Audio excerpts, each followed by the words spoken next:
From Stu Johnson from Havoc about Project Anarchy. He tells me his official job title is an anarchist, which I think is a fantastic thing to be able to put in a business card. So hopefully you'll enjoy this talk, and it's another tool maybe to build a game in if you think that you are interested in this type of feature. So I'll introduce Stu Johnson. Thanks very much.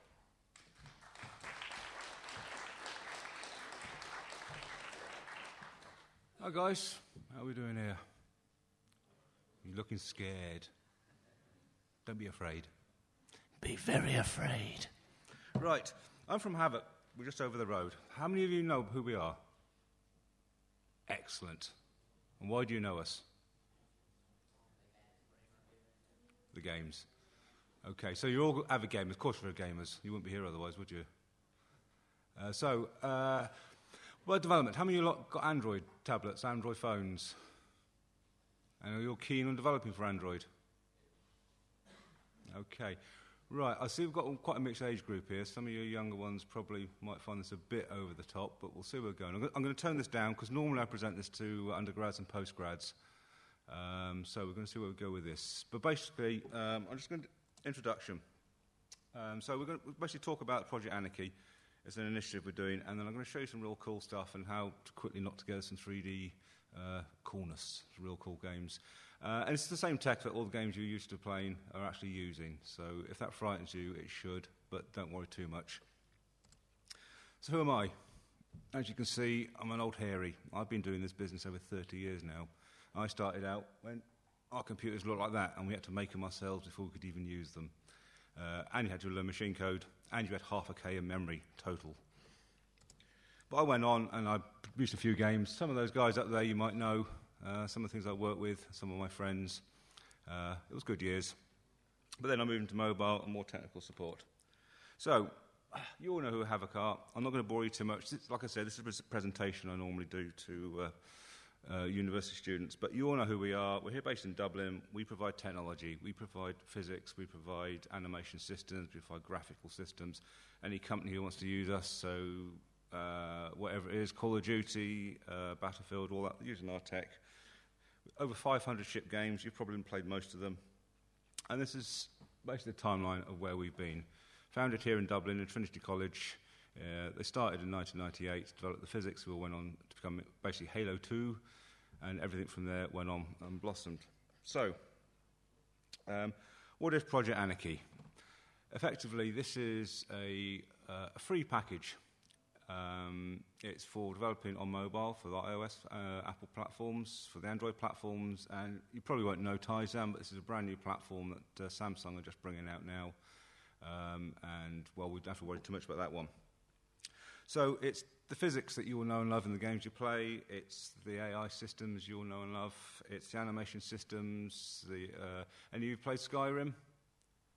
Yeah, all the animation was actually done in the tools we actually shipped with Project Anarchy. So you will actually have the tools in front of you that Skyrim was built with. So it's a complete package. It's everything. It's professional software. That's the scary bit. But we'll move on for that. So what do you get? Well, we already just covered that. Get the physics. You get all the maths, all the hard stuff. You don't need to worry about that. The AI systems, how to make things move from one place to another, and actually how to walk around doors, obstacles, all that's provided. Animation Studio, we just covered that. Skyrim, well, get you going there. And complete graphical systems to actually put all your worlds together. I'm not going to bore you any more with the slideshow. This is dull. So let's do some cool stuff. Away with that. Away with that.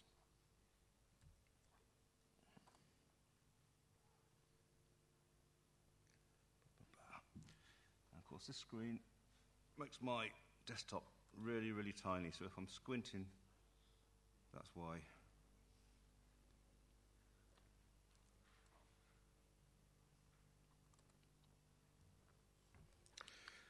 So James gave a good introduction earlier. With the Game Maker. This is a little bit more complex than the Game Maker, but the principles are the same. You want to create a 3D world. How many really keen here to actually do 3D games? Yeah? How many understand the mathematics? Hey! How many understand modeling tools? Cool. What do you use? Maya? Max? Blender? Okay, that's good. Well, Maxum, it'd be great to know that all the export pipeline tools for Maxum are included in Project Anarchy. So it just integrates, and you just get on with it, and you can test and view all your exports, which actually within Maximizer, actually see what you get before it even leaves. So I'm not going to worry about the 3D stuff here. Assume it's all been done. The artists have done a great job. They've actually made these assets for me. And I'm just going to tell you quickly I can put together a playable world and actually have it running on this Android tablet in front of me. And with any luck, it's going to take me 20 minutes. In more luck, I might do it even quicker. So, this is VForge. This is the editing tool that actually comes with Project Anarchy. It's the same graphical system that is used by many games. It's also used by simulation companies. So when you learn to drive a train, it'll probably be done in this. If you work JCB, you're trained to do the digger, run the simulator. It's actually using Havoc technology, and it's actually using this graphical system as well. So it's not just for games. So I'll cancel that, because I want a new scene. So I'm starting from scratch, absolutely brand new. Let's have a brand new scene. And let's call it My Game. And I'm going to quickly skip through this because we want it for mobile. We don't need to muck around with that stuff. We don't just muck around with that. We're just going straight in. So we've got a brand new scene. There we go. Doesn't look like a great deal at the moment. So the first thing we want something to walk on. We want some ground. We want some earth. I know this talks all about the ocean, but they didn't do many water, so bear with me. We've got earth. So I want to drag in basically a piece of geometry. So static mesh. A mesh is just a collection of geometry. Anyone, the guys who do the 3D modelling that understand this. For the others, you saw earlier James was talking about sprites and objects and worlds. Well, he had a little PacMan. This is a more complicated version of that, but the same thing. It's just a single object that represents this vast world of geometry. So if I go to it and set the properties up, it's already there. There we go. Track mesh, bang. A bit more complicated than PacMan, but it's the same idea. It's one object. I've just added it into the world, and I've given it a shape. He gave it a sprite. I've given it this mesh.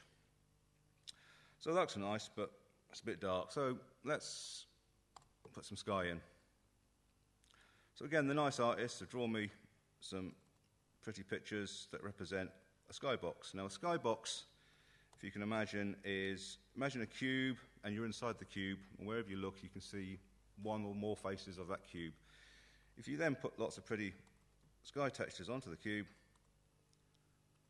and just face them in, so my cube's all been textured up. I just want to make sure it's visible so everyone can see it. And now we have sky. Simple as that. Let's move out my geometry. We have land, we have sky, we have a 3D world. That didn't take long, did it? Right. Let's give it all niceness. Put some fog in. We want a bit of mist. There's a bit of haze. So I'm going to set some fog up. Ignore the values one put in. This is just where the fog starts and ends. These are nice numbers that I played with. It gives me a nice look. And I don't know, blue's a bit boring. Let's have a purple fog. Purple, pink. What about the girls? Pink? Pink. There we go. Pink fog. Bang. So it's nice and pink in the distance. And we're going there. And I'm having a real problem with my mouse, but anyway. So there we go. Well, that's all well and good. That's a world. We need some lights in it, because without light, the world is dull. So I'm going to add two things in. I'm going to put a directional light in. Oops, that's the wrong bit. And we want some sun, so we have a sunlight in as well. I'm going to put both in here. Now, I'm sure you know that sun only comes from one direction, but it bounces off everything around us. So whilst we've been hitting the sun for us, any light that comes off the floor, comes off the walls, we're getting light behind us. We don't walk around in permanent shadow all the time. We can see all around us. So this sun I've given, I've factored in sort of light that comes to the back. So we lit from both sides instead of just having the one edge. So I'm going to quickly be very boring and just set up the properties on my lights, which I've written down just to make it really, really quick.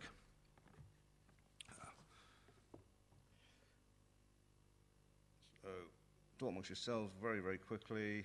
I'm going to set that an angle it comes down at. There's a reason I'm doing this, because otherwise it's going to look a bit poor.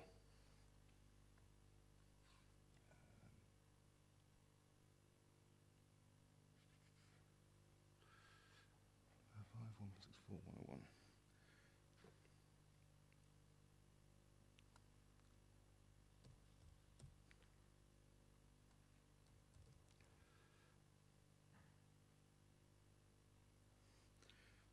Okay, and then same for my sunlight. Set that at 30. On a bit of colour again. 4, 3. This is about all the number typing we have to do, so. And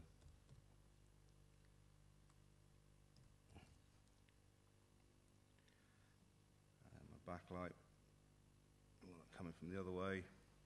So I'm just setting the angles exact opposite of where we had before.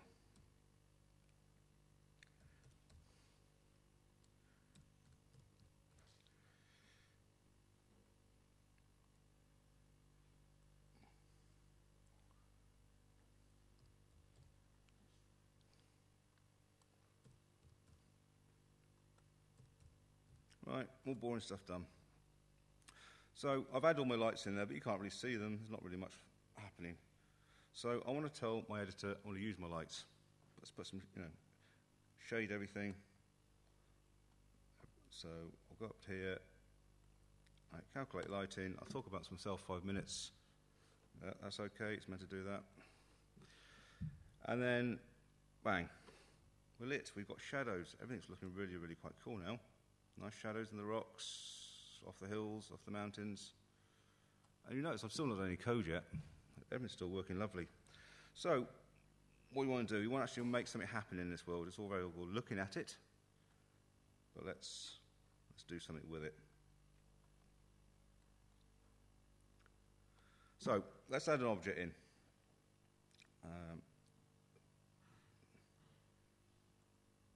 There's my object picker, that one. So I've got a really, really tiny screen here that I'm peeking through, so bear with me.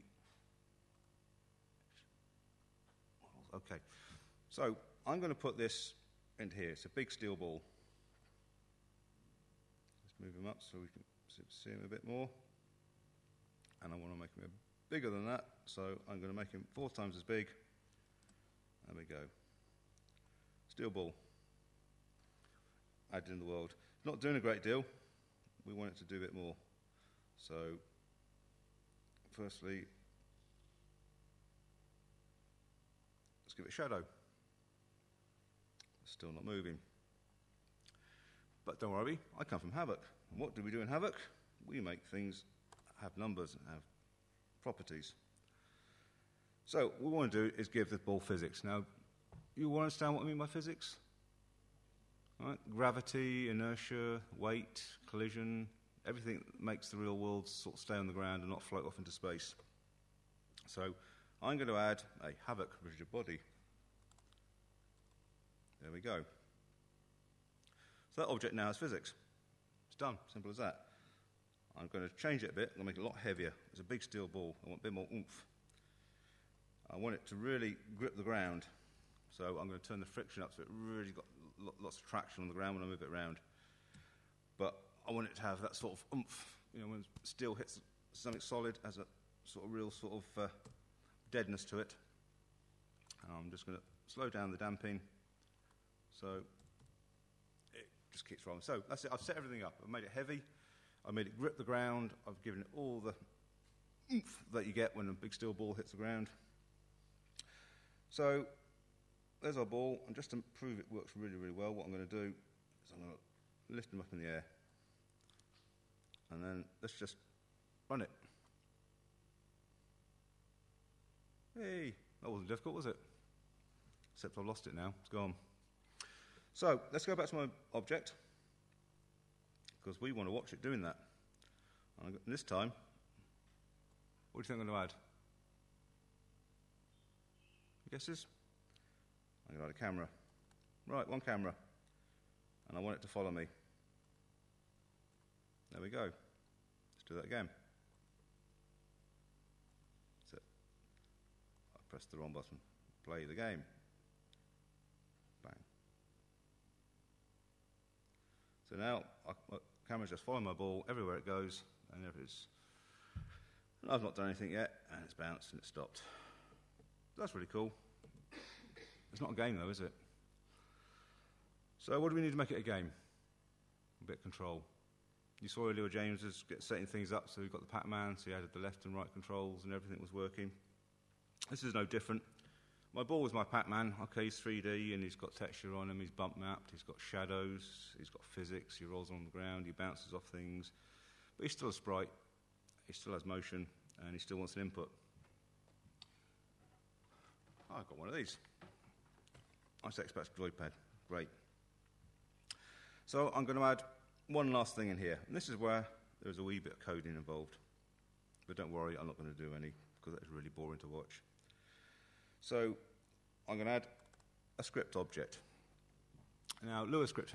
Who's familiar with Lua? A few of you. It's another language. I mean, as you get into programming, you'll come across thousands of languages. You've got one end, you've got your Java, and JavaScript, and HTML for your websites, and then other end, you've got your C++, C, assembly language for those mad enough to actually want to program in assembly. And then you've got scripting languages as well. What's really good with Lua, it sort of sits on top. All Havoc professional products use C++. If you go on to the big industries, if you come out here, go to Trinity or DCU, get your games courses, get a job in the big bad world, write for PlayStation, for Xbox, you'll be working in C++ and nothing else. The industry will not use anything else. They want a language that runs as fast and as optimized as possible. But for developing and getting things working, we like a bit quick and dirty. So Lua script is a great way of quickly knocking up a program that just sits on top. So what I've done here, I've written a wee Lua script, and all it does, it takes the input from my joypad and then turns it into a force. And by force, I mean an object that's going to move my ball. So I'm not even steering the ball, I'm not controlling it, I'm just pushing it. So I've added this script, and there he is, marble logic. There we go.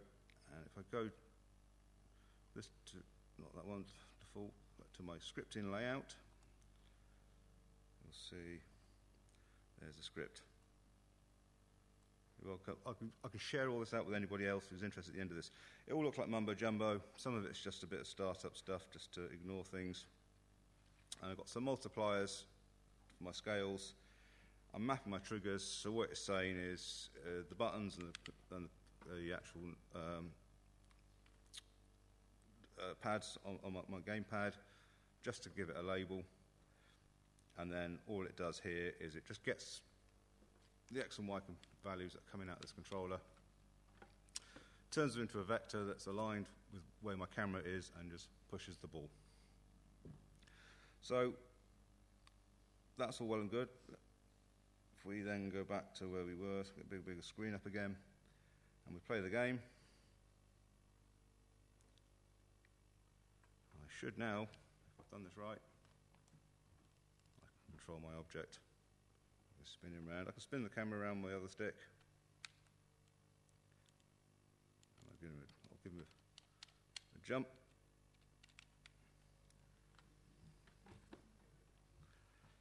We've almost got a game. Not much point to it yet. So what we want to do really is to knock things over. So let's go back to where I was, just like I did before. And I am going to drag in a barrel. There we are, one barrel. Let me just move him up. I'm going to make sure he's sitting on the floor, so I'm going to use a quick tool that drops him to the floor, and we'll line to the floor. And like we did before, there's my barrel. So the properties, actually we don't want that. I just want I want to knock the barrel over. For it to knock over, it needs physics as well. So, we've done this before, haven't we? One rigid body. This time, it's not as heavy. It's only a barrel.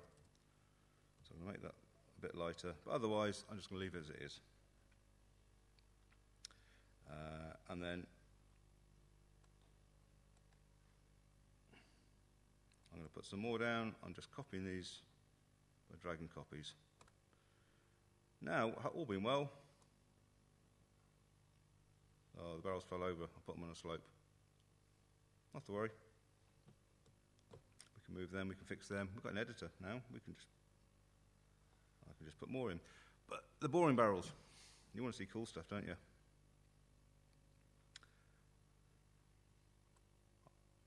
Particle editor. Let's have some fire. So, I'm going to pick a barrel. And what I want to do now is I'm going to go to my particle editor first, and I'm going to create a new particle effect. I've got a template of all these particles. And, oops. Where's my scroller? My scroller's gone off the edge of the screen.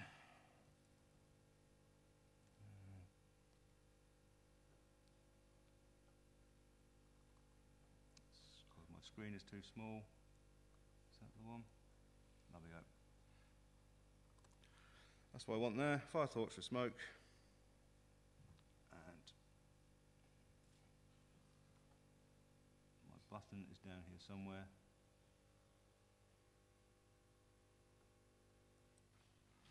Okay. I could sit here and edit this. I could work on all these things. I could change the colour. But first thing I'm going to do is I'm just going to drag my flame onto my barrel. I'm going to make it a shard of the barrel. So wherever that now belongs to the barrel. Wherever the barrel goes, that flame goes with it. And I'm just going to localise it. So aligned to parent means they occupy the same space, and they're now one. So the particle effect now belongs to the barrel, but you don't want that. You want to see it, don't you? So I'm going to drag it up, and I'm going to turn it round so it's pointing upwards, and I'm going to make it bigger. There. So let's zoom in a bit.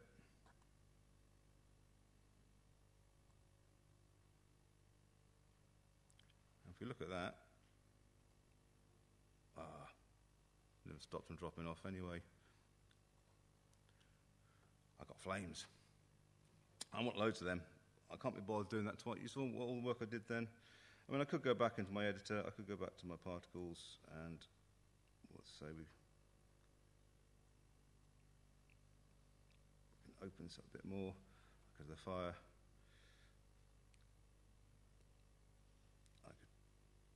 Change the colour. Let's have it blue. Blue flames. Simple as that. Edited, changed, moved. But what I really want to do is I'm going to introduce an idea called a prefab. And all a prefab is that I've done all this work. I've created my barrel. I've added the physics. I've added my flames. I've set the flames up I want. I've got bright pink bubbles coming out if I want. I don't want to repeat that for every single barrel. So I'll create a prefab. And I'm going to give it a name, Flamey Barrel, not Falmy Barrel, that'll do.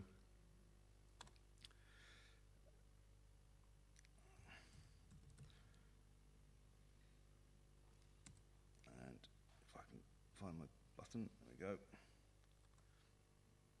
So we go back to our normal default layout again.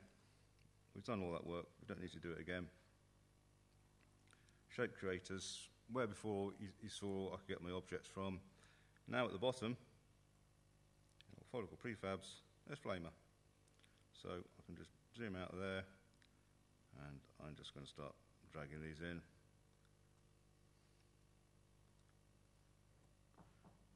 And the whole world is now filled with flaming barrels. Although they are blue flames, because they're better. And now I want to play my game. Round.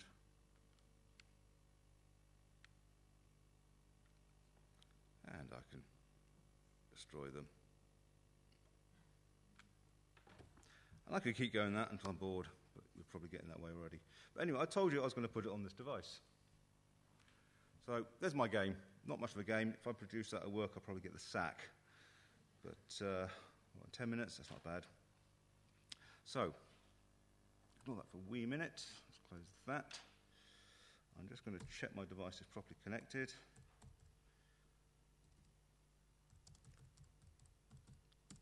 Yes, there's a device there. So, normally we'd do this over the wireless, over the internet, but I'm not going to mess around with that. I've actually got a little program on here that allows me to use my USB cable that normally connects my Android tablet, but makes the Android think it's just working over the wireless as a normal Wi-Fi connection. I'm just going to connect that, check everything's working. Light my tablet up. There we go. That's working. Right. So my tablet's connected. I know that's good again. So let's go back into my editor. There's one more thing we can do with this. Is I can use my editor as all the assets for my device. So I'm going to add in just the directory I've been working in, because up until 10 minutes ago this directory didn't even exist. So as you see, I've done this demonstration before in French. So I've added the directory of all my information on there. And what I did earlier, whilst James was talking to you, is I put a program on here. It doesn't know about barrels, it doesn't know about balls, it doesn't know about skyboxes or anything else. What it knows about is the output of this program, VForge. So if I change my profile, Android, yes, I'm okay, I've got that on there. I now to export, and all I'm doing is exporting all the setup for that, all the world, all the information it needs to do to actually create that game. And once again, it's pushed it right down to the bottom. So all my assets are exported, everything's up to date, with any luck. So I'm not cheating, there we are. My game, it's loading, it's loading, it's loading, it's running.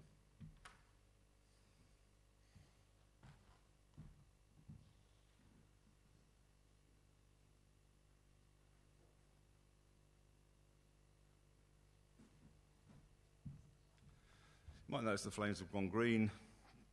Don't know what I did there.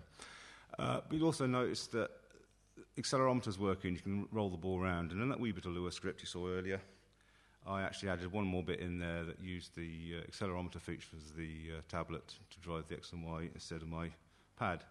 So if it saw a pad, it used this. If it saw the accelerometers, it used them. So that game now works. And that is a game from scratch to an Android tablet in, how long have we been, guys? Half hour. Who fancies a go? I left some stuff on the desks, some leaflets, there's some tattoo stickers there. I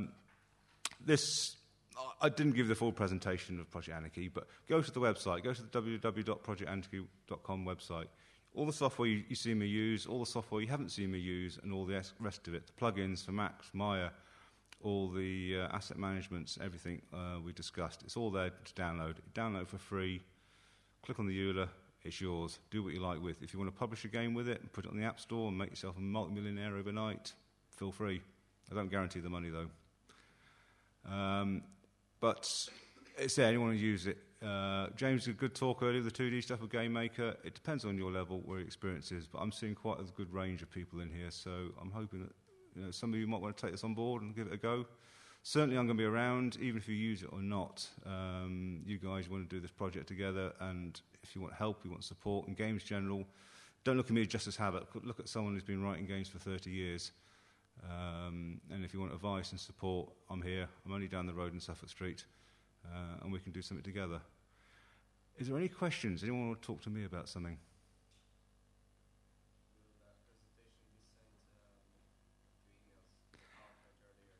Yes, I have everything. It's a bit big to email. I'll have to talk with your course guys. There's about a 25 meg bundle that comes with that presentation.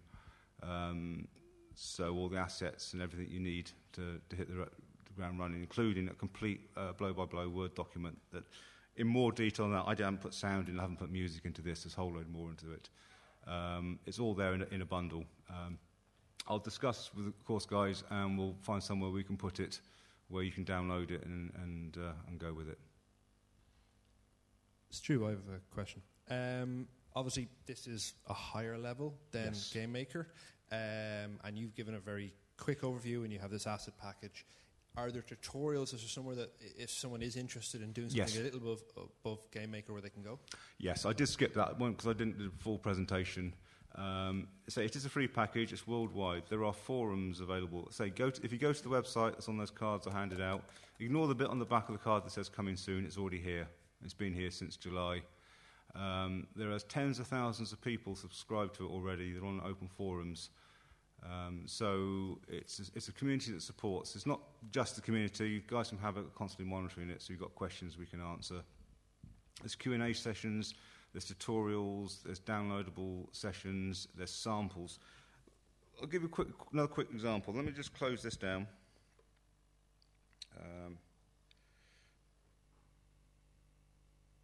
Where is it? There we go. This actually ships with the package, so if anybody downloads it gets this with all the source code. It's written entirely in Lua. There's no C++ or anything scary in this at all. Just a wee bit of physics. And as you saw earlier, how I put the ball in and put a physics body on it, and then I put a barrel in, and then I just copied the barrels and had lots of barrels of physics bodies. What we've got here is lots of bits of wood with physics bodies. And there's a tiny Lua script that all it does is it turns the screen coordinate of your mouse into a 3D vector, again, put a little bit of force. And you may have played this game before, and I am really, really bad at it. Really bad.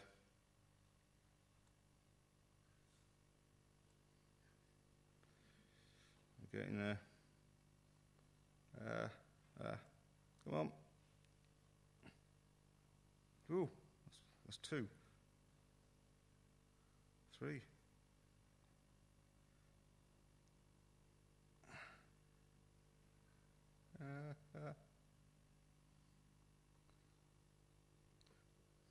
Normally it falls over immediately, and I want it to fall over. There we go. That complete game ships with the product. It's there for you to do what you like with, totally copyright free, help yourself. And it's just lots of wooden blocks with physics bodies on and a Wii script that moves it, just like you saw in my ball demo. And very, very straightforward. You're looking at me like I'm lying. Trust me, all the hard work was done by the boys back in Havoc. They just give you bits of blocks of wood that you just use. More questions?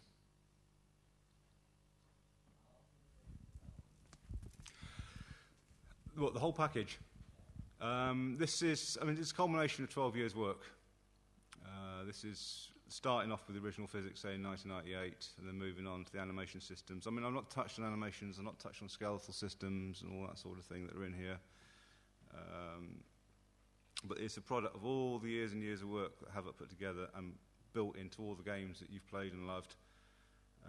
And it's still ongoing, and we're still adding a lot of the mobile features we've added on the asset management systems, which aren't required on the bigger platforms, which you need for, especially for different hitting targeting different Androids. One of the abilities we've got in here is that you can say create different versions of your game.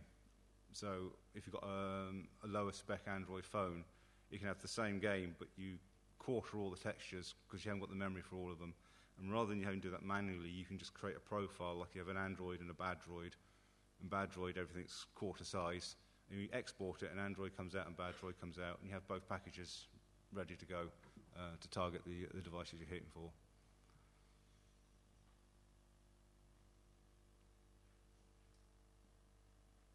Yeah. So the first scene that you put up there, the canyon, Yes. see how that quite easily That could be. I mean, yes. I mean, I'm not prepared for the ocean thing, but that canyon could have been. I could have just used that canyon as my ocean floor, and my physics model, I could change it a wee bit and actually sort of turn gravity off completely and just add buoyancy, so you're sort of floating and moving. So you still got sort of physics responses, but the thing just doesn't just thud to the ground. I could then put a haze and a bit of blue effect over the front to simulate being underwater. Sort of bring instead of having the fog at the back, you swear the fog went all over the hills. I could bring that right forward, so I'm almost in it and it's hazing. I could do post-processing. One of the real cool things about this is once you're finished, I can actually go and change all the colouring and everything afterwards. You could do something really mad. Let's see what we've got. Stop that. Post-processors. Alright, tone mapping. And you know what? I'm going to go back to the 1930s when I was a wee boy and everything was in black and white. Or I could go even madder.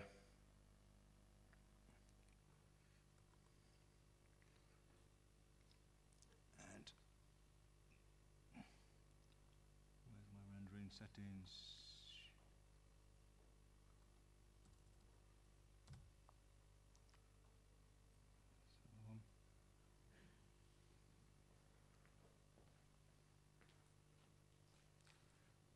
I'll go back to put my colour back on my tone mapping because you can't see it better there.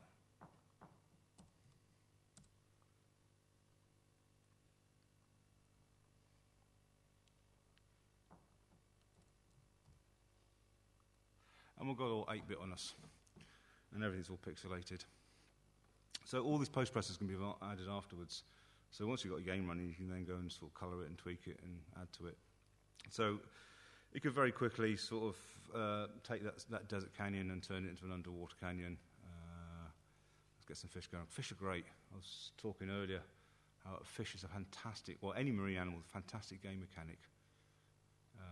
I thought a bit about games for a wee bit rather than Anarchy, but one of the key secrets of writing a game is it has to be fun to play. You must know that. If you create a character or a playable object, when we used to develop console games, we used to have what we called a white room.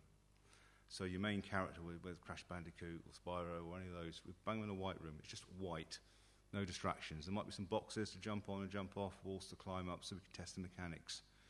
But there was nothing else, no distractions, no chaff, no window dressing.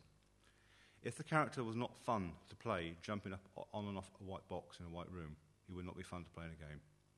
So we would tune it and tweak it until everything just felt tight, smooth, slick. You jump, jump, jump, climb, climb, jump, jump. Because when you're playing fast action platforms, that's what you want. Now, marine animals are fantastic for this. Whether it be a fish, dolphins, jumping out of water, squids, jet propulsion. Fantastic. It'd be so easy if you concentrated just on that to actually get a really, really playable mechanic and something that actually feels fun. Ignore what object the game is, ignore what the purpose of your game is. If you can have a bit of fun swimming a fish round or jumping a dolphin out of water or your squid, or if it suits you, you could be a starfish on the floor, doesn't matter. Jellyfish, fantastic. Oh, they're lovely little creatures.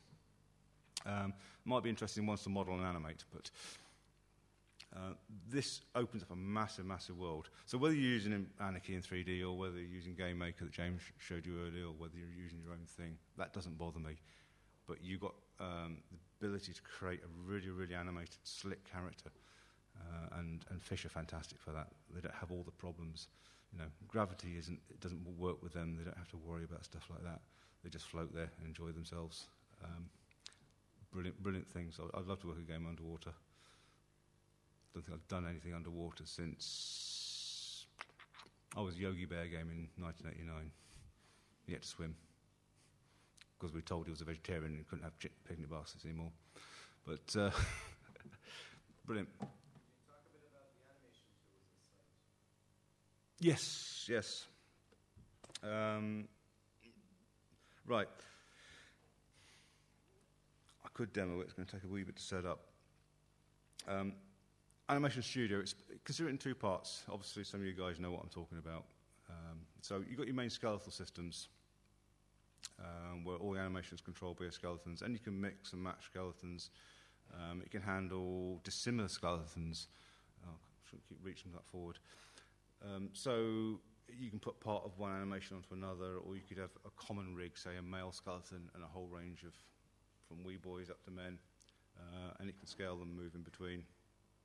Be careful putting male animations on female bodies and vice versa. It just looks wrong. Trust me, it's very creepy.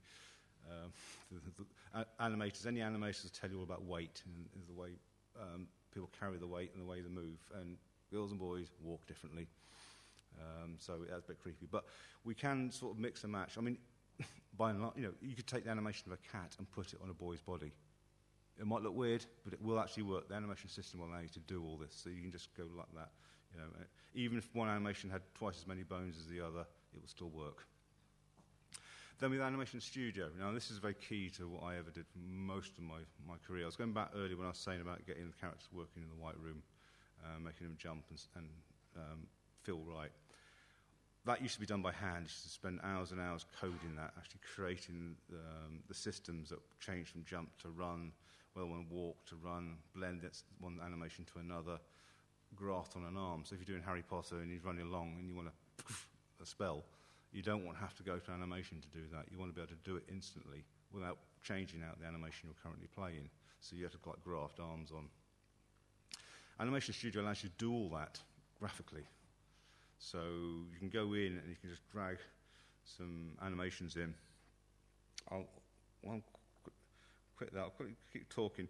And it allows you to build up states, so you can have idle states, move states. Excuse me, the ability to have multiple animations and then choose which one you're going to play. So you may have a jump, and the jump state is, I'm going to jump, but what jump am I going to do? But your system doesn't need to know about that. It just knows it's going to do jump, and then you just said, well, we're going to jump, and we're going to use that animation when we do it.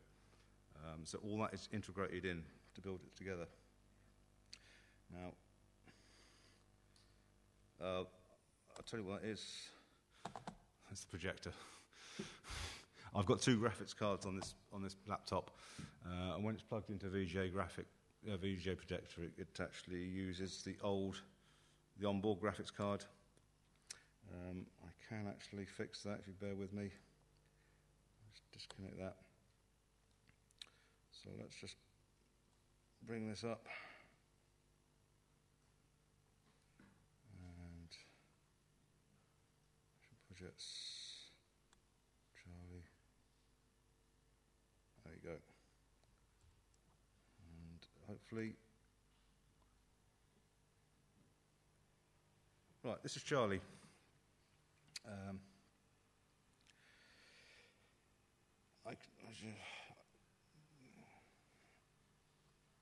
That's it.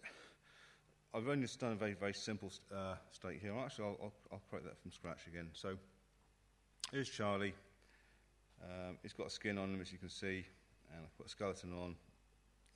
Can you all see that properly? It's a bit faint, but there's the skeleton inside him. If I want to do something really simple, I just want this guy, I want to be able to walk, run, sprint, stand around. And I want to do any speed in between that. So my character control is any speed I want his movement to suit. So here's the assets I've got. You can see some animations. This is what the animator's done. So the animator's gave me a run animation. There he is running. Right, there's walking. Okay, he's standing still, not doing a great deal. So if I back in my window here, I'm going to take the idle, which is I'm standing still, the walk, the run, and I've got a really, really tiny window here now. There's a sprint somewhere, there's a sprint. So those are those four animations you saw earlier, and I could just create a state machine. Anyway, a state machine, I keep forgetting we've got younger ones here. State machine basically is where you've got this basic control loop that says, I'm walking, so I do walk stuff. You change state to, say, climb, so it only then runs the climb code. So you have the state, I'm walking, I'm idling, I'm running, I'm climbing, I'm dying, all that sort of thing. And it's very fixed. I'm doing this, I'm doing this, I'm doing this. I can't be doing all three at the same time. But I really want that. So I could set this as state, so I'm in idle, or I'm in walk, or I'm in run. But it's not what I want. And if I can all that into there, what I'm going to do is I'm going to wrap this inside what's called a blend node. And all a blend is it allows me to get a ratio of change between one animation and another, and split them all together. So if I look at this, the properties you can see here, I want idle to be at 0. So imagine the percentage, 0 to 100. In this case, I'm doing 0 to 1 as my percentage. So 0 is my idle. I'm doing nothing. I'm standing still. At halfway up to that, I want him to walk. So I'm going to put half in there. So up to 50%, we walk. Then 3/4, 75%, we're in the running. And at full 100%, we are sprinting, we are flat out. So that's my controls, and I just want to add a suitable control for this. So I'm taking that parametric blend. What that means is the system's going to work all this out for me. It's just going to take my input, compare it against these numbers, and I've got everything I want. And I'm going to add a variable, it's called speed, which I already created because it was already there. So now, if I go back to my character, and there's my state I created there with the blend. He's standing there, he's idling, but you see down here, there's my speed, and this is just a slider, and I can start putting some motion in, and we're getting walking, we can get running, sprinting, and we can go all the way back down. But you might just notice some weirdness just there.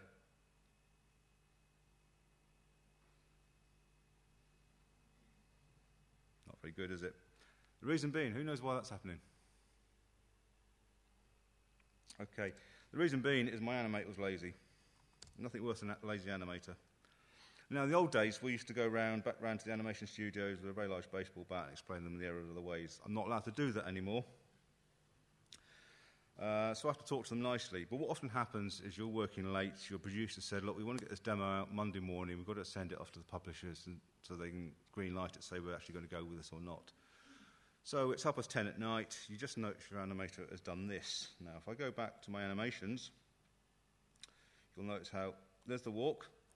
The first frame of the walk, he's got his right foot forward. On the first frame of the run, he's got his left foot forward. That's bad animation. Anyway, that's not a problem because I have some tools in my export pipeline. Those who use Maxum Maya, when I export these, I can put in what is known as footstep analysis. And it's a simple, which will plug in into the thing, and it labels the feet.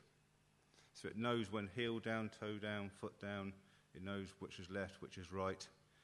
And if I actually look at the properties of this walk, you see there's two left down and right downs. And if I show them on there, you see what frame they occur. So that's great.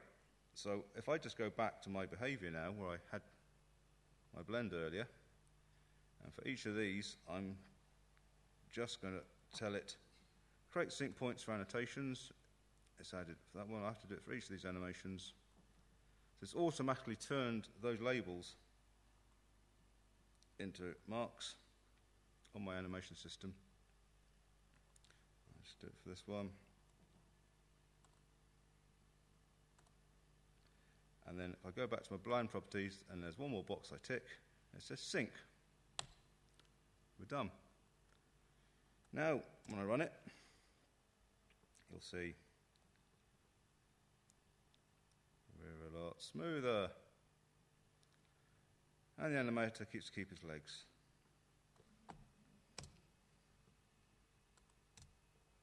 Simple blending. How are we doing for time? 5 minutes. Okay, well, a couple of quick cool things. Whilst I'm in here, whilst talking about animation stuff, that blend's all very good. And what I'm going to do this time is I'm going to wrap it inside Modifier Generator. And I'm going to add excuse me squinting, this is in really, really tiny print. There we are, a list. And the first thing I'm going to add to my list, I'm going to do this very, very quickly now, is a turn modifier. So rotate character modifier. There we go. And we are going to add a variable already there called turn. And what that does now, if I go back into my main character, we still got the movement, but I've added a new one here called turn. So I can turn the character left and right. Okay. I'll do that every time. Because I want to rotate it around the upward axis, so which in this case is the Z, that's done.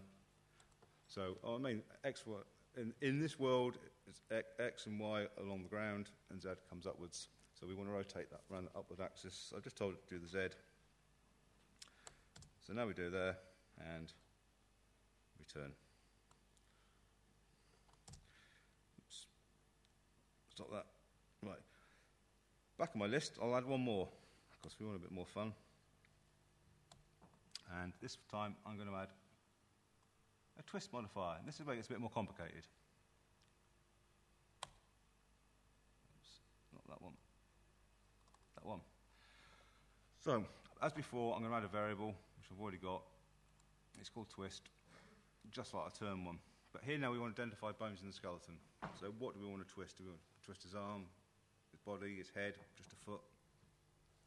In this case, I want him just to turn around and look around. So I've identified the bones. There's the bones that are in my Maxum, and the one at the bottom here called spine. So that's the bottom one I'm going to start rotating from. And I want to rotate it all the way up to his head, which is there. So that should all be set. Just angle, and set the angle of rotation again to the Z.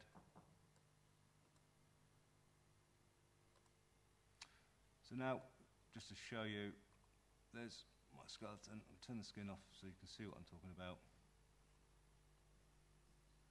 Right, so there's the skeleton as it's represented in my modeler. That round there is the spine, and this one up here is his head. So we should be able to now, if I just run that, just twist the upper part of his body. See that's going there, and if I just bring the skin back,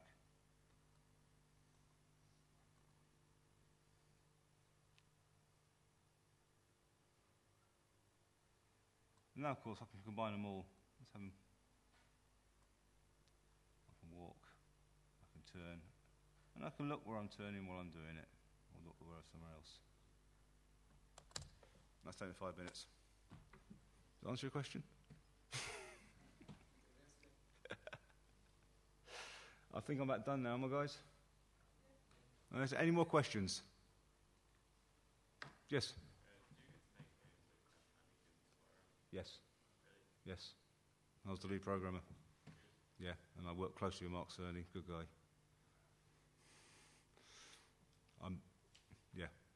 30 years in the business, you meet a few people.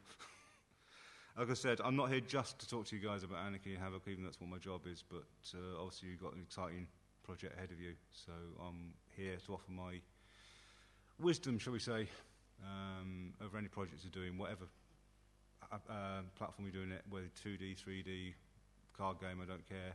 If you want any advice, any help, then we'll get together with these guys and I'll be there to help you. So, if you're all good, one more.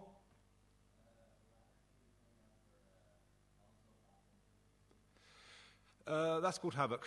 To basically differentiate, Anarchy is the free solution, so this is completely free, anybody can use it. It's nothing that you won't get. If you were, say, developing tomorrow for PS4 or Xbox One, you can have the exact same software. In fact, you get the advanced versions that work on those, because every platform is optimized for the platform it's intended. You'll get exactly the same, it's just that you'll have to bring your wallet with you.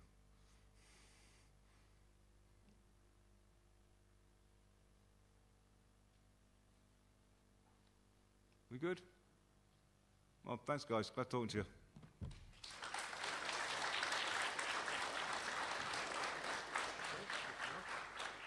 Cool. Do you want me to clear this out? Yeah, if you wouldn't mind, that'd be super.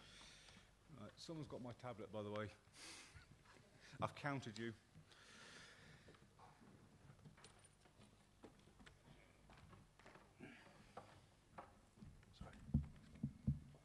Okay, so while Stu's tidying up there, I will also, the question about developing for consoles, I'll confirm that, even from an academic point of view, the only company in the last couple of years who have provided tools has been Microsoft with the XNA platform. That's now been made redundant because Xbox One is going to come online, okay?